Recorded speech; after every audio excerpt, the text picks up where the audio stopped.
Imagine this. German soldiers, proud fighters of Hitler's army, sit inside an American prison camp, and the guards hand them ice cream and Coca-Cola. For men who had survived on dry bread and bitter fake coffee, this felt like magic. Sweet, cold, fizzy, creamy. Things they hadn't seen in years, maybe ever. And here they were, not as heroes, not as guests, but as prisoners of war. How could this be? How could America, in the middle of a world war, give luxuries to enemies that German children had never even tasted? That question shook them harder than any bomb, because in every bottle of Coke, in every scoop of ice cream, the truth was hiding. America was not weak. It was so powerful, so rich, that even its enemies lived better in prison than Germans lived at home. And for thousands of captured soldiers, that taste of sweetness would destroy the lies they had been told, more effectively than any bullet or tank. The story began in North Africa. In May 1943, the Desert Campaign ended. Nearly 250,000 German and Italian soldiers laid down their arms in Tunisia. These were veterans, the men of Rommel's Afrika Korps who had pushed the British back to the edge of Egypt. They expected humiliation, starvation, perhaps even death. Nazi propaganda had filled their heads with images of cruel American guards and brutal treatment. Instead, within hours of surrender, they were fed pancakes with syrup, fresh eggs, and milk, foods that had disappeared from German rations years before. It was the first crack in the wall. A German officer later told the Red Cross, "We expected to be starved. Instead, the Americans fed us better than our own army had. This confused us more than battle ever did." Then came the journey across the Atlantic. The prisoners boarded Liberty ships, cargo vessels built in record time, one every 42 hours at peak. To them, the ships looked impossibly modern. Refrigeration systems, clean bunks, and a galley that served full meals. Prisoners soon realized they were eating the same food as the crew. Fresh bread, vegetables, meat twice a day, coffee with sugar and milk. And then, the shock that became a legend among POWs, ice cream. The USS General M.B. Stewart recorded in its log that on July 4th, 1943, it served ice cream to the German prisoners, 10 gallons at a time, churned in the ship's machine. Men who hadn't seen such a dessert since childhood stood on the open deck of the Atlantic, spooning frozen sweetness into their mouths while the war raged thousands of miles away. One soldier later wrote, "It was like tasting another world. We could not understand how such luxury was possible on a warship." When the ships reached America, the shocks multiplied. Norfolk Naval Base stretched farther than the eye could see. In a single day, it moved more cargo than Hamburg managed in a week. Prisoners marching through the port saw parking lots full of cars, ordinary workers' cars, not the luxury of party elites. And in the shops by the docks, they caught sight of shelves stacked with candy bars, Hershey, Mars, Nestlé. A guard told them the price, 5 cents, the same across the whole country. To Germans, chocolate was a memory. Here, it was casual, everywhere. The train ride inland added new lessons. No cattle cars, no 40 men crammed with 8 horses. Instead, passenger coaches with padded seats, dining cars serving fried chicken, vegetables, pie, and coffee. A German soldier whispered to his friend, "We board like tourists, not prisoners." But the greatest shock waited inside the camps themselves. At Crossville, Tennessee, and dozens of other camps, POWs found barracks with electric light, hot water, flush toilets, and heated rooms. And in the PX stores, the prisoner canteens, they discovered the symbols of America's true power. Coca-Cola bottles stacked in wooden crates, ice cream bars wrapped in paper, candy bars in bright wrappers. The guards explained, a Coke cost 5 cents, a candy bar the same. Prisoners earned 80 cents a day for their work. That meant 16 bottles of Coca-Cola in a single day's pay, 16 bottles of something most had never even tasted before. One prisoner described his first sip. "It fizzed in my mouth. It was sweet, cold, and endless. I thought it was a trick, some illusion, but then I saw the guards drink it too, and children in the town. It was not for propaganda. It was real. For them, it was normal." That normality was more dangerous to Nazi ideology than any battlefield defeat. And as the summer of 1943 stretched on, German prisoners learned that Coca-Cola wasn't rare, wasn't reserved, but delivered weekly by the truckload. That ice cream wasn't a holiday treat, but a routine dessert. That candy bars weren't treasures, but snacks so common that Americans tossed them half-eaten. For men raised to believe that sacrifice and scarcity were virtues, this casual abundance carried a terrifying message. Germany had built its empire on lies. America didn't just have more, it had so much it could share with its enemies. And this was only the beginning. The first weeks in the camps felt unreal. Men who had marched through fire in North Africa, who had expected chains and hunger, now stood in line at a camp store with coins in their hands. A nickel bought a Coca-Cola. Another nickel bought a Hershey bar. A dime bought an ice cream sandwich. Prisoners soon realized they could live better in captivity than their families did in freedom back home.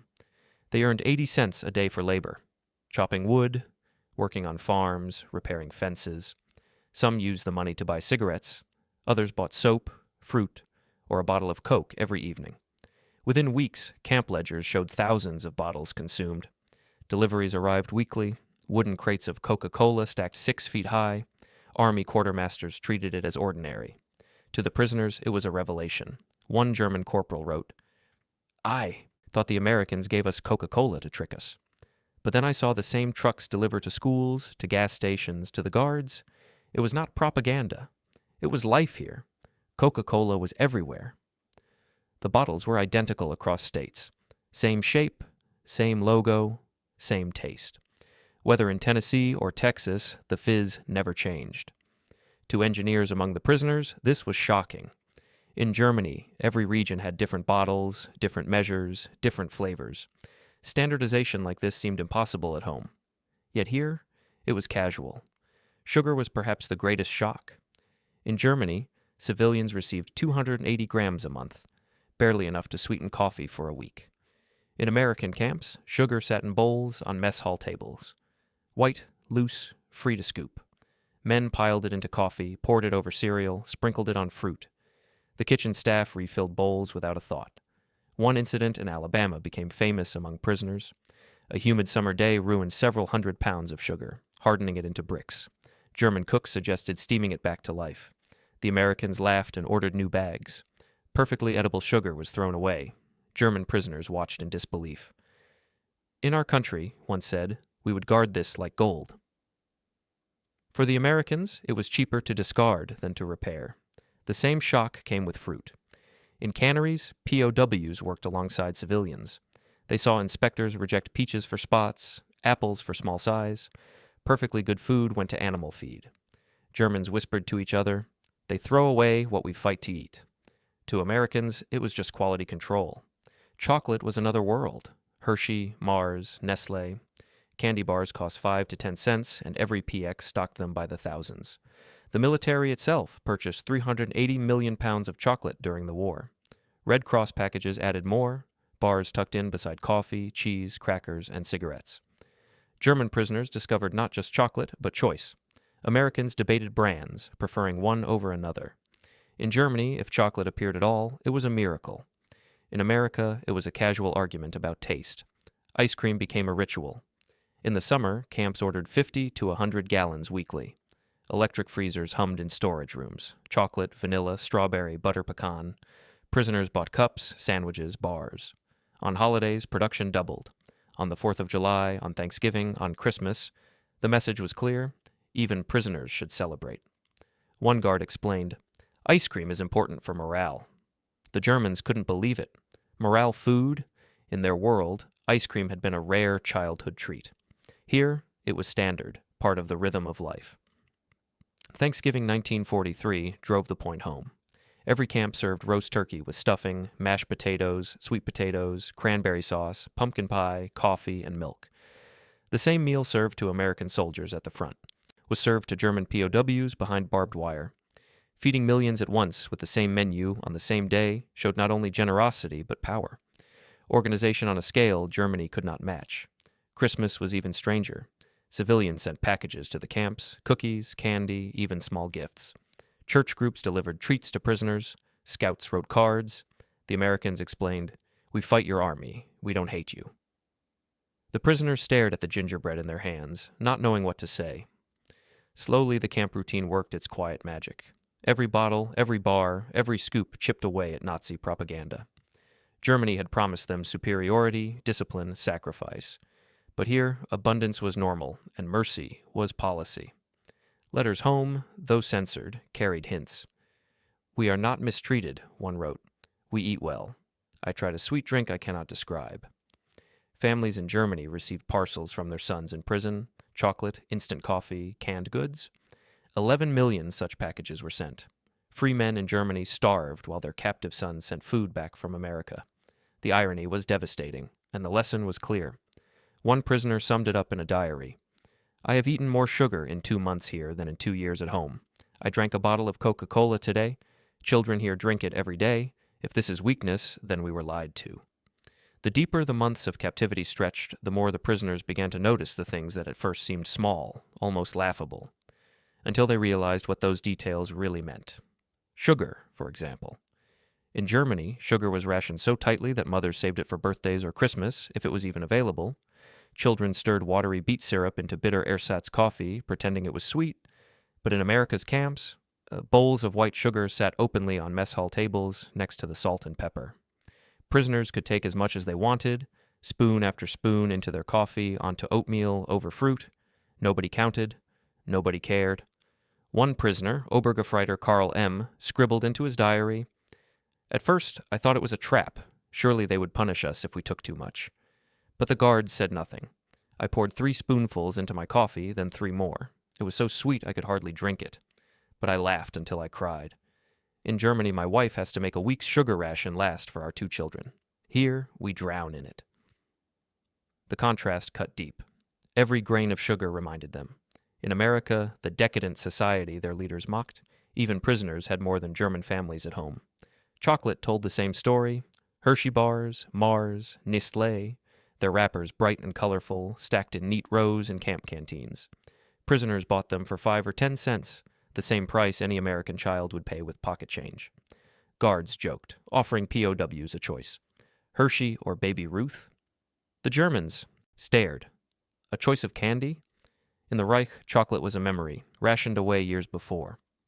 Gefreiter Paul F. wrote in a censored letter to his sister, "Yesterday I bought 2 bars of chocolate. Not with special coupons, not from the black market, but from the camp store. 2 bars in one day. At home you may not even see one in a year. How can this be? How can the enemy give us what our own nation cannot?" Then came the ice cream, that strange, frozen luxury that had nearly vanished from Europe. In July 1943, at Camp Shelby, Mississippi, the prisoners were marched out for a 4th of July celebration. They expected speeches, maybe songs. What they did not expect were great wooden barrels filled with ice, salt, cream, and sugar, churned by hand into gallons of cold, sweet ice cream. The prisoners stood stunned as guards handed them cups, vanilla, chocolate, strawberry. Some tasted slowly, as if afraid the flavor would vanish. Others devoured it, eyes wide, unable to believe. One remembered years later, "I felt like a child again. I had not tasted ice cream since 1939, before the war. I thought such things were finished forever. But here, in captivity, it returned. How could enemies treat us this way? How could they waste cream and sugar to make dessert for us?" Waste. That word haunted them. Because again and again, the Americans seemed to waste what Germans considered treasure. In Camp Aliceville, Alabama, one August day, a delivery of sugar hardened into useless clumps in the humid air. Hundreds of pounds were tossed aside. German kitchen workers nearly shouted in protest. Back home, people would have fought over every spoonful. But the American staff shrugged and ordered more. To the Germans, this wasn't just food. It was a message. Abundance so great that even waste didn't matter. Then came the discovery of American holidays. In late November 1943, the prisoners sat down in their mess halls to find turkey on their plates. Roast turkey with stuffing, mashed potatoes, sweet potatoes, cranberry sauce, pumpkin pie. The same meal that American soldiers received, the same meal that millions of families across the United States ate that day. It was Thanksgiving. The prisoners didn't know the holiday, but they understood the message. Equality. Enemies fed the same as citizens. One officer whispered to another as he stared at his plate, "If this is how they treat prisoners, how do they treat their own people?" But the true shock came at Christmas. Churches, civic groups, and even school children across America sent packages to the camps. Homemade cookies, knitted socks, small toys, handwritten cards. In Camp Hearn, Texas, women from the local church choir baked cakes for the German prisoners, men whose comrades were still fighting and killing American soldiers overseas. Unteroffizier Friedrich B. could not comprehend it. He wrote, "I have seen comrades beaten to death in German prisons for far less. Yet here, in the enemy's land, they send us cakes at Christmas. Children write us cards. They do not hate us as we were taught to hate them. They show mercy, kindness, abundance. I do not understand it, but I cannot forget it." At the same time, the prisoners were working in America's fields and factories, filling labor shortages caused by the draft. And there, the education continued. In Michigan orchards, they picked cherries destined not for survival, but for decoration. Bright red maraschino cherries meant to top ice cream sundaes, tons of fruit used for garnish. At canneries, they saw workers throw out peaches and tomatoes for being too small, too soft, or slightly blemished. Perfectly edible food turned into animal feed. To the Germans, who had learned to scrape mold from bread and eat spoiled meat to survive, this felt like madness. One POW muttered under his breath as he shoveled rejected peaches into bins, "This food could feed my village for a month, and they throw it to pigs." In Nebraska, prisoners worked sugar beet fields and saw machines do in hours what hundreds of men could not. They realized why sugar sat in bowls on camp tables, why candy was endless. The numbers staggered them. 7 million tons of sugar produced annually in the United States. Entire German provinces could not match what a single American state produced. The contrast cut deepest when they saw American schools. Under guard, working nearby, they watched children file into cafeterias for hot lunches. Milk for every student, vegetables, meat, sometimes even ice cream. School children eating better than German officers at the front. School children with more milk than German infants. For some prisoners, it was too much. The ideology they had carried, the belief in German superiority and American weakness, collapsed completely. They whispered to each other at night in the barracks. If they can feed their children this way during war, how could we ever hope to defeat them? The lessons piled higher with every scoop of ice cream, every bottle of Coke, every bar of chocolate. These weren't luxuries in America. They were everyday life, and for men who had marched under the swastika, who had believed the Reich was the future, each sweet taste revealed a different truth, that freedom, democracy, and abundance could do what conquest never could. By the end of 1943, many prisoners no longer mocked the PX stores or the sugar bowls. They studied them, quietly, carefully. They began to understand that these small, sweet things were not trivial. They were symbols of a power greater than any army. And as 1944 began, more shocks waited. Because if Thanksgiving had stunned them, and Christmas had shaken them, the next year would bring a flood of experiences that no Nazi propaganda could withstand. By late 1943, the rhythm of camp life had settled. The prisoners rose each morning to roll call, ate their breakfast of eggs, toast, coffee with real sugar, and then went to work details or classes. Yet each week seemed to bring some new shock, some new reminder that the world they had imagined was collapsing. Thanksgiving was the first great revelation. Most prisoners didn't even know what the holiday meant. They expected just another dinner, maybe with slightly larger portions. Instead, they filed into mess halls decorated with flags and banners, the smell of roast turkey filling the air. On their trays appeared golden slices of turkey, bread stuffing rich with herbs, mashed potatoes with thick brown gravy, candied yams glazed with sugar, cranberry sauce, green beans, pumpkin pie with whipped cream, and tall cups of milk. Every camp across America, whether in Texas, Alabama, or Tennessee, served the same meal on the same day. The scale of the operation was staggering. Feeding millions of American soldiers worldwide and simultaneously providing the same feast to 400,000 German prisoners revealed a logistical capacity beyond imagination. To the prisoners, it was more than a meal. It was a lesson. Lieutenant Hans P. whispered to his neighbor, "Back home, my wife saves scraps of meat for weeks, and here they give us turkey, potatoes, and pie, while fighting a global war. How can we ever match this?" One diary captured the shock perfectly. "Today we ate as well as kings. Turkey, pumpkin pie, milk. Even the guards joked, 'Don't get used to it.' But they laughed, because to them this was normal. To us, it was impossible. We realized then that America was not only rich, it was coordinated. It could feed millions the same meal on the same day. Our Reich could not feed Berlin. Christmas was even more devastating to Nazi ideology. The camps decorated with lights and trees. Choirs of American soldiers sang carols. And then came the packages. Civic groups, churches, and even school children sent gifts to German prisoners. Homemade cookies, knitted socks, writing paper, puzzles, and candy filled the barracks.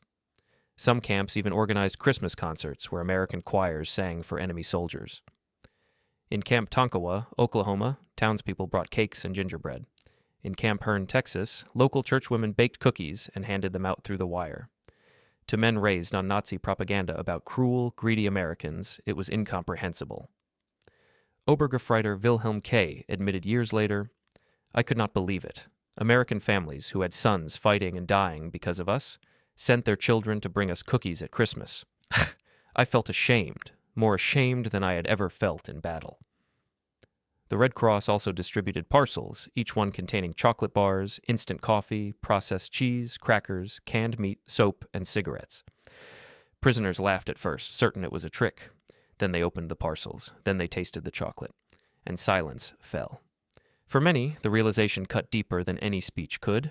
They had been told that Americans were weak, soft, greedy.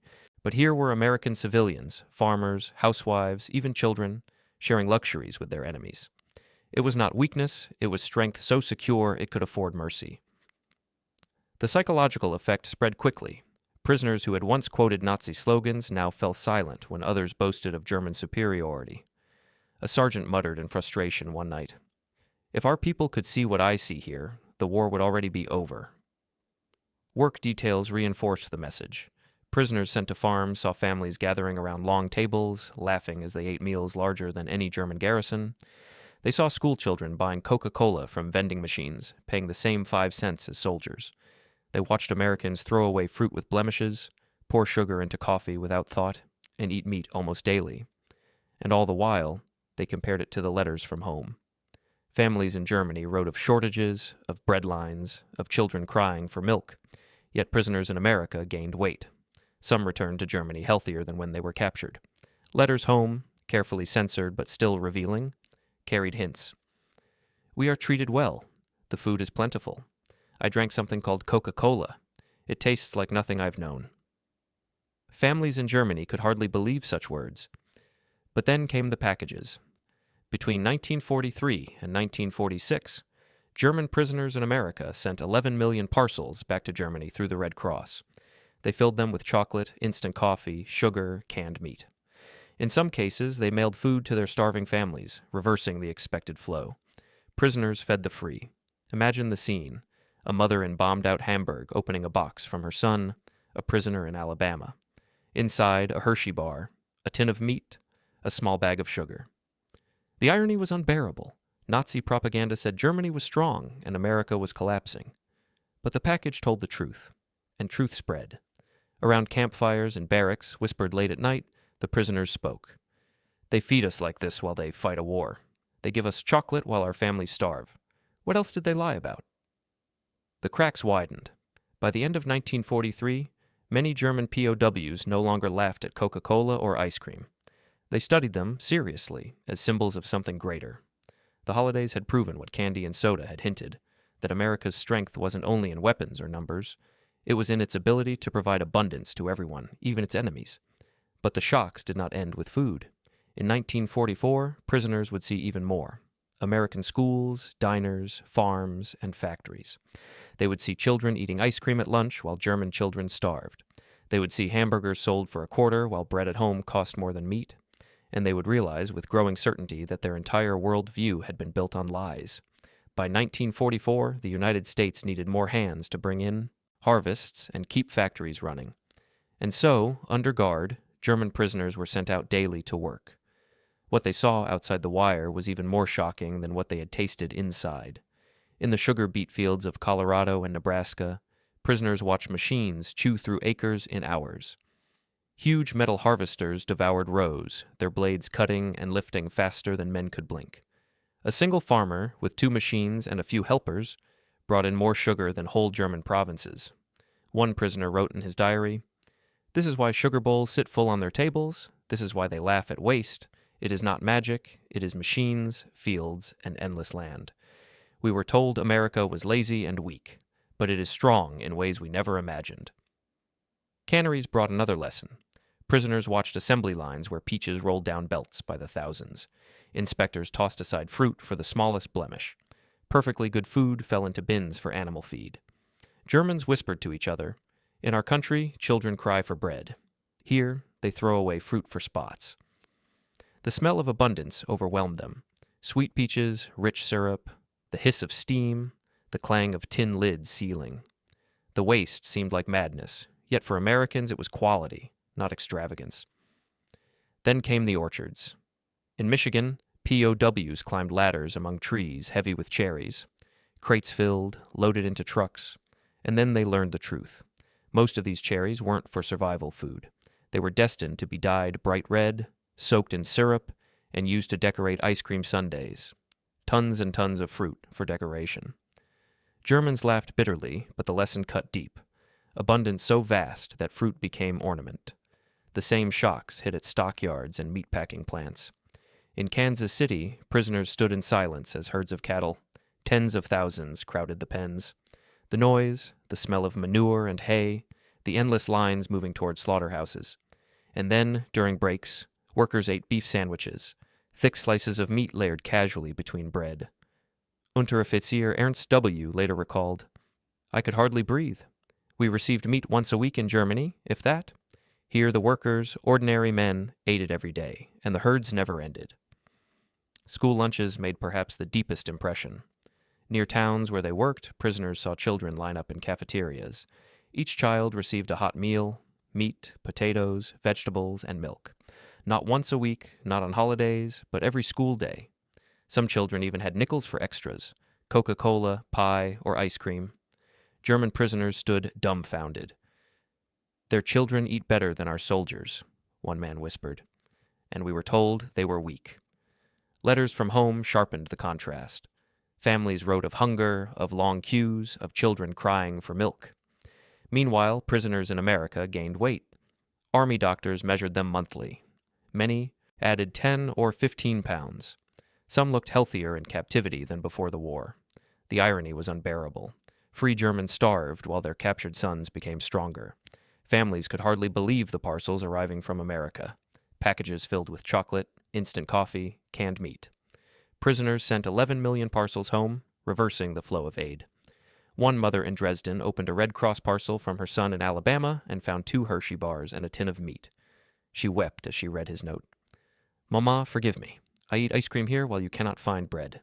Take these small things as proof the world is not as we were told." The more prisoners saw, the more silence grew in the barracks. In 1942, they had argued about German superiority. By 1944, few dared. Too many had tasted Coke, eaten chocolate, seen orchards turn to dessert, watched American children drink milk every day. Work in diners was another revelation. Some minimum security prisoners cleaned dishes or peeled potatoes under guard. From the kitchen, they watched America in miniature. A factory worker sat at the counter next to a banker. Both ordered the same hamburger for 25 cents. Both drank the same Coca-Cola for 5 cents. Both finished with a slice of pie for 15 cents. No uniforms, no ranks, no privileges. To men raised in a rigid class system, this was astonishing. In Nazi Germany, rank and privilege dictated everything. In America, a waitress served all with the same smile. "This is democracy," one prisoner muttered, half in awe, half in confusion. The psychological cracks widened. Some men resisted, clinging to ideology. But many more whispered their doubts at night. If this is what democracy produces, milk for children, meat for workers, chocolate for prisoners, how can tyranny compete? A sergeant who had fought in North Africa confessed in a diary, "I believed the Reich was strong. Now I see it was built on lies. We starve while America wastes. We fight for bread while their children eat ice cream at school. We were told they were weak. They are not weak. They are rich, and richness is strength." The guards never needed to argue. They only had to let the prisoners see. Every farm, every orchard, every school cafeteria did the work of 1,000 propaganda posters. Abundance itself was the teacher. By the summer of 1944, the transformation was unmistakable. Prisoners no longer mocked the Coca-Cola bottles in the peaks. They studied them, quietly, seriously. They no longer laughed at ice cream. They lined up, nickels in hand, grateful. And deep down, they began to understand. The true weapon of America wasn't the Sherman tank or the flying fortress. It was the ability to give luxuries to enemies while fighting a global war. But even more shocks were coming, because 1944 would not only bring more candy, more Coke, more ice cream. It would bring the war's darkest revelations, images of Germany's own camps, filmed by Americans, shown even to German POWs. And no amount of denial could withstand that. By 1944, the rhythm of captivity no longer felt like punishment. For many German prisoners, it felt like a strange mirror world, one where enemies were better fed than comrades at the front, one where democracy didn't mean chaos, but order and abundance. But outside the barbed wire, the war raged on. Rumors filtered in through guards, newspapers, and the rare radio broadcast. The Allies had landed in Normandy, France was falling, the Reich was retreating, and yet, here in America, the POWs drank Coca-Cola, ate ice cream, and bought candy bars with their wages. The dissonance grew unbearable. Some prisoners clung desperately to ideology. They told themselves it was all for show, a trick to weaken them. But each week the PX restocked with crates of soda. Each month the Red Cross delivered parcels of chocolate, coffee, and meat. Each holiday brought turkey, pie, and gifts. A trick could not last years. One prisoner, Lieutenant Friedrich K., wrote secretly in his notebook, "I do not know what to believe anymore. If this is weakness, then I prefer weakness. If this is decadence, then I want decadence. We were told America was chaos. But every bottle of Coca-Cola tastes the same. Every bar of chocolate looks the same. This is not chaos. This is power." In 1945, as the Reich collapsed, the Americans brought new lessons. Guards distributed newspapers to the camps. Headlines screamed of defeats. Aachen fallen, the Ardennes broken, Berlin surrounded. At first, many POWs dismissed the reports as propaganda, but then came the images. In the spring, American officers gathered prisoners in camp theaters. They showed films, real footage from the liberated camps of Buchenwald, Dachau, Bergen-Belsen. Skeleton-thin survivors staggered through gates. Piles of bodies filled the screen. German uniforms, German signs, German guards captured on film. The POWs sat in silence. Some wept. Some shouted denial. Others buried their faces in their hands. For many, the foundation of their beliefs cracked completely. One remembered years later. I had argued for 2 years that America showed us abundance to trick us. But when I saw those films, I knew the trick had been ours. We had lied to ourselves. Our leaders had lied to us. And America, who gave us ice cream, showed us what we had done. The contrast was brutal. In the camps, German prisoners drank coffee with sugar, bought candy for nickels, ate turkey on holidays. Meanwhile, in the films, their fellow Germans starved and died under the same flag they had once marched behind. The guards did not lecture. They simply showed the films, then left the prisoners to silence. That silence spoke louder than any words. Even daily routines reinforced the lesson. At Camp Crossville, prisoners worked in camp bakeries, producing bread and cakes daily. Flour, sugar, yeast, all delivered in such quantities that they could bake without limit. Leftover loaves were thrown away at night. One baker, formerly a master sergeant, broke down. We threw bread away while our families at home searched garbage for crumbs. I could not bear it. I wrote my wife, but the censors struck it out. I wanted to tell her the truth, that we were fed like kings while she starved. Packages Home made the point more cruelly. In 1945 alone, over 3 million parcels were shipped by German POWs to their families. They contained chocolate bars, tins of meat, powdered milk, instant coffee. Families opened boxes from America while sirens howled and bombs fell. The contradiction was undeniable. Prisoners began to divide. Some hardened, insisting it was humiliation that America wanted to soften them. Others embraced the lesson, admitting quietly that their world had been built on lies. Unteroffizier Martin L. confessed in a diary, "The first Coca-Cola I drank, I thought it was nothing. Sweetwater. But now I see it was everything. That bottle, that ice cream, that chocolate, they were the truth. They showed that America could waste more than we produced. They showed us our leaders had betrayed us. And when I saw the films of the camps, I knew why. We starved not because the world was poor, but because our Reich was rotten." By summer 1945, the camps in America were filled with men transformed. They no longer marched to Nazi songs. They sang American folk tunes learned from guards. They drew sketches of Coca-Cola bottles in notebooks. They wrote home not about battles, but about abundance. and in the mess halls, bowls of sugar still sat on the tables, always full, always refilled. To a hungry world, it was the simplest, most powerful symbol. America had so much that even its enemies could sweeten their coffee without limit. But the transformation was not finished, because when the war ended and prisoners prepared to return home, they carried not only parcels of chocolate and tins of coffee. They carried an idea, a vision of a society where even enemies tasted abundance. In May 1945, the Reich fell. Hitler was dead, Berlin in ruins. Across the Atlantic, German prisoners in America heard the news in guarded silence. Some refused to believe, others dropped their heads and muttered, "It is over." But while Germany lay in rubble, the camps in America remained ordered, almost calm. Meals continued, ice cream in the summer, turkey at Thanksgiving, sugar in bowls, Coca-Cola in bottles. The war had ended, but the abundance had not. The prisoners now faced a new reality, return. For years they had lived in a land of plenty, even as captives. Now they would go back to a land of ruins, hunger, and ashes. Red Cross inspectors recorded the irony. Medical reports showed most POWs in America gained weight, 10, sometimes 20 pounds. Many were fitter than when they had been captured.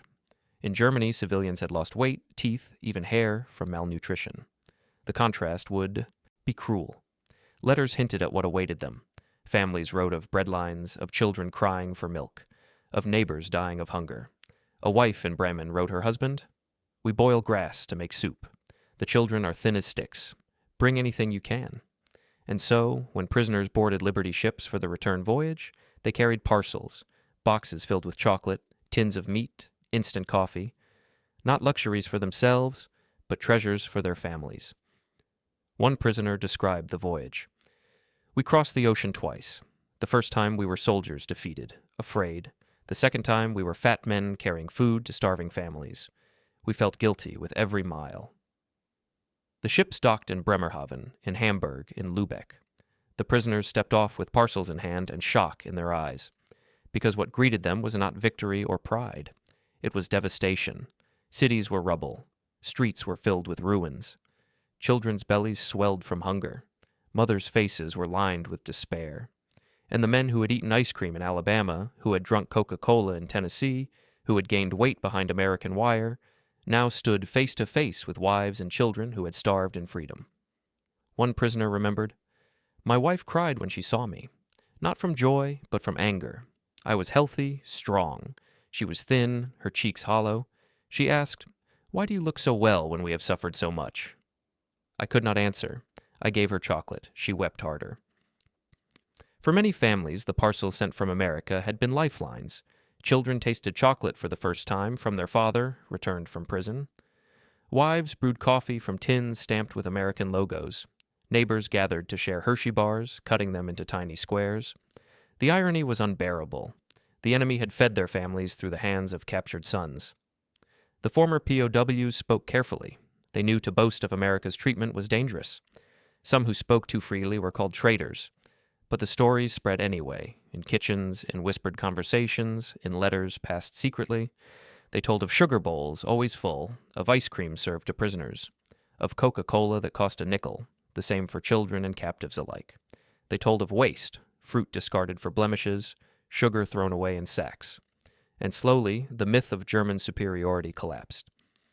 Historians later noted that this return created one of the strangest phenomena in modern war. Defeated soldiers came home healthier than their families.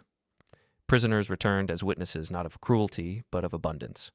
Their very bodies testified to a truth no propaganda could erase. One man wrote in his memoir, "I stepped off the ship heavier than when I had left. My children were half my size. I carried Hershey bars in my pocket. They looked at me as if I had brought treasure from another planet. I realized then the war was not just lost on the battlefield. It was lost in the kitchens, the shops, the factories. It was lost in Coca-Cola and ice cream." The stories multiplied. A baker returned to Hamburg and described American camp bakeries with sugar mountains and flour sacks stacked to the ceiling. A farmhand told of cherry orchards where fruit was used only for decoration.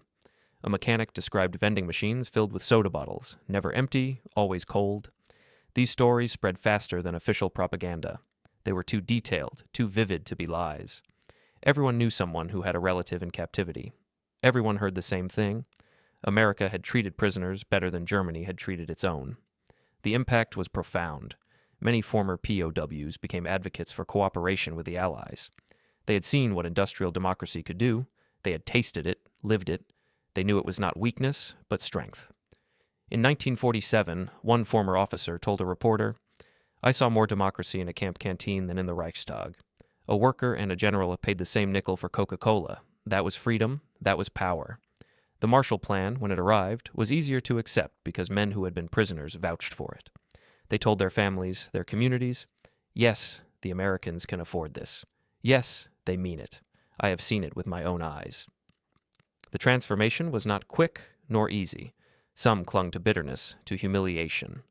But many more could not forget the sweetness on their tongues, the shock in their eyes, the paradox they had lived, that captivity in America meant abundance, while freedom in Germany meant hunger. And that paradox became a seed that would grow into the Wirtschaftswunder, the German economic miracle of the 1950s.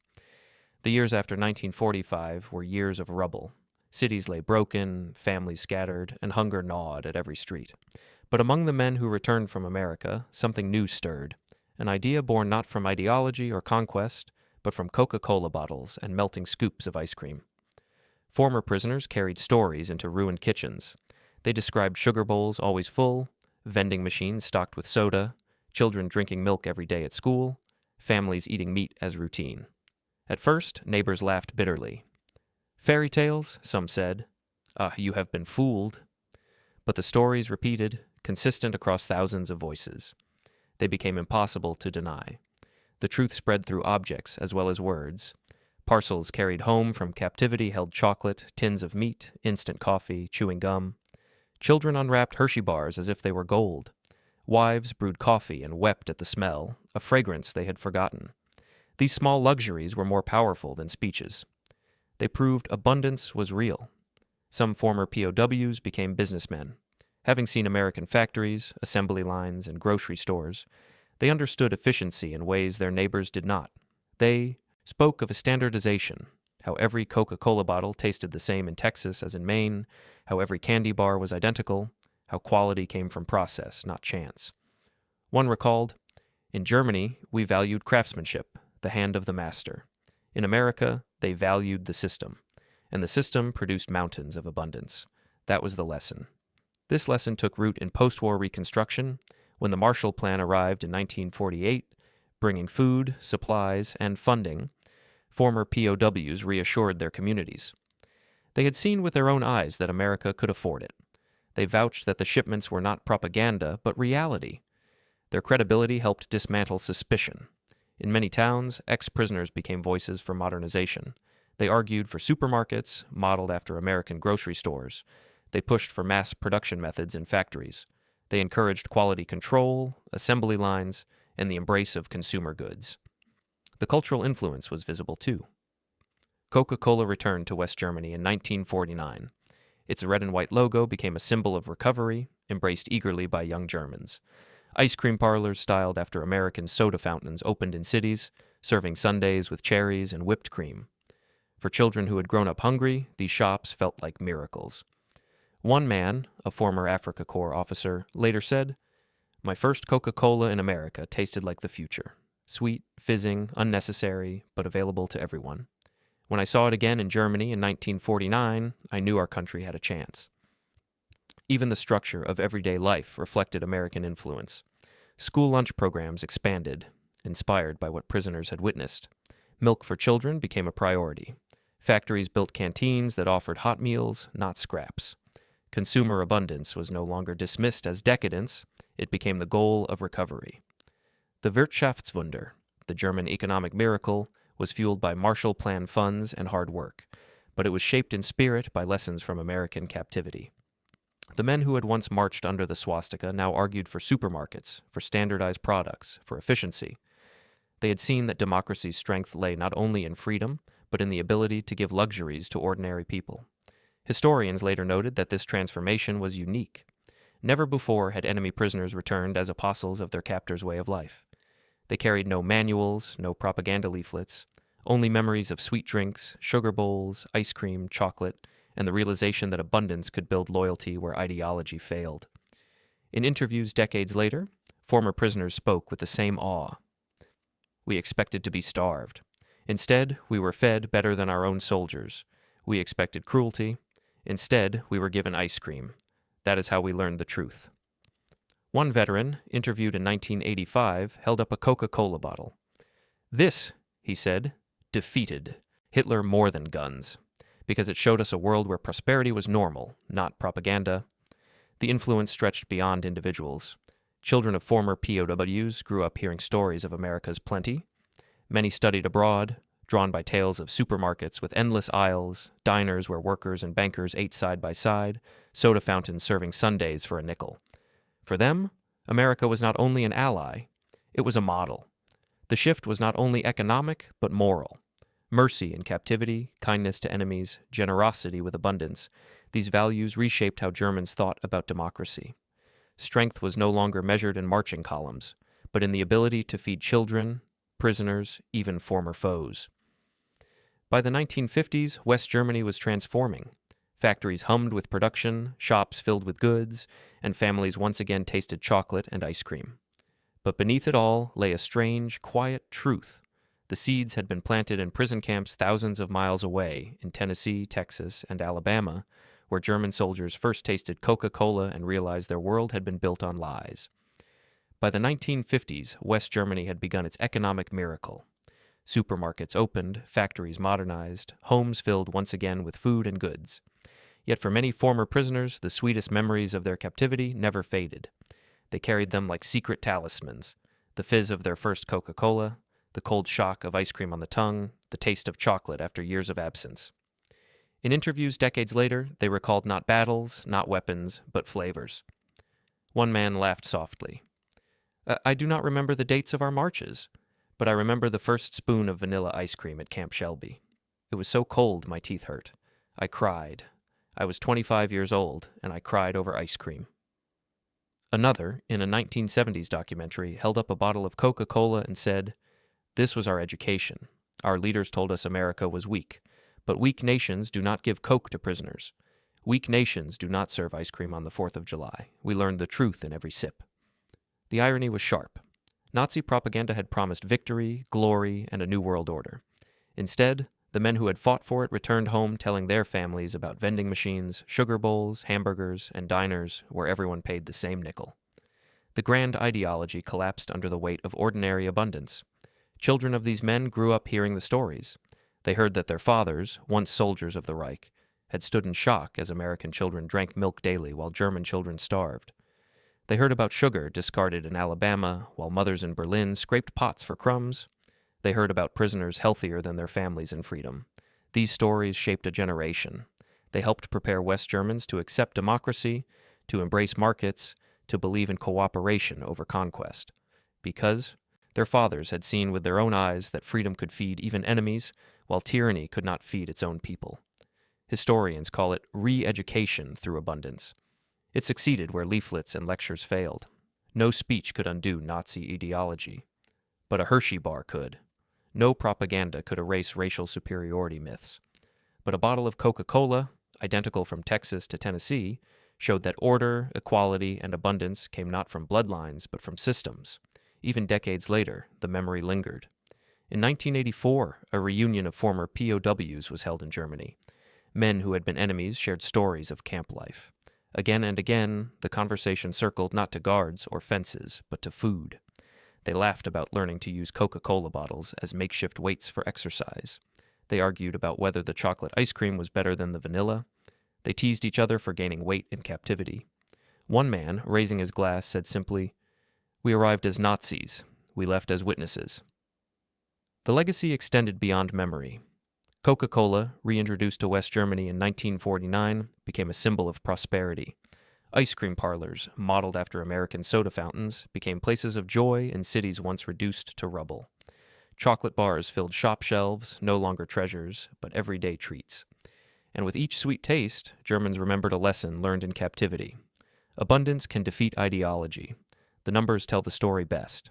Between 1943 and 1946, German prisoners in America consumed 3,300 to 3,600 calories daily, drank Coca-Cola for a nickel, ate ice cream in summer, and received chocolate regularly. In Germany during the same years, civilians survived on 1,200 to 1,500 calories daily, rarely saw sugar, never saw ice cream, and drank no soft drinks at all. The prisoners ate better than the free. This reality demolished the myth of German superiority. It proved that power did not lie in banners or speeches, but in the ability to feed, clothe, and comfort even one's enemies.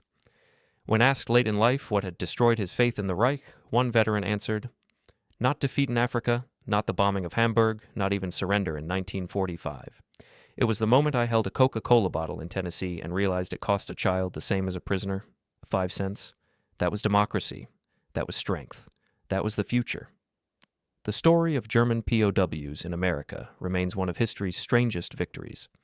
A war won not only by tanks and planes, but by sugar and carbonation, by chocolate and cream. A war where ice cream scoops and soda bottles carried more power than bullets. Because in the end, ideology cannot survive when enemies eat better in captivity than families do in freedom. Nazi Germany promised greatness, but delivered starvation. America promised nothing to its prisoners, yet gave them Coca-Cola and ice cream. And so the lesson endured. Freedom tastes sweet. Democracy fizzes like carbonation. Abundance can break chains more effectively than violence. The men who once marched for Hitler returned as ambassadors of this truth. They told their children, their neighbors, their colleagues, and in every supermarket aisle, every soda fountain, every ice cream parlor that bloomed in post-war Germany, their stories lived on. The war had many battles, but for these men, the one they remembered most was not fought with guns. It was fought with chocolate bars and nickel sodas, and it was lost the moment they tasted America.